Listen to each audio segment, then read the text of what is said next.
Ito po mga kainsan, ang aking mga kasama kumakain na. Yan. Ito po, natira na lang. Walang biniling ano yung mga yun eh. Yan. Biniling, ang tawag doon?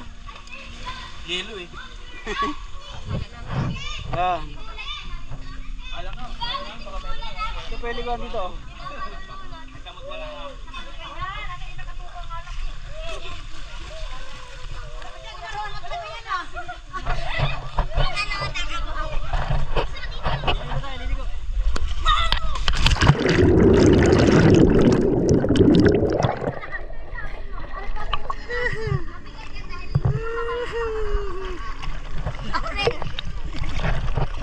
What's up, guys? And I'm here in the ilog in Kalima Falls. And the falls is not tuloy-tuloy. Galing mag-English, no?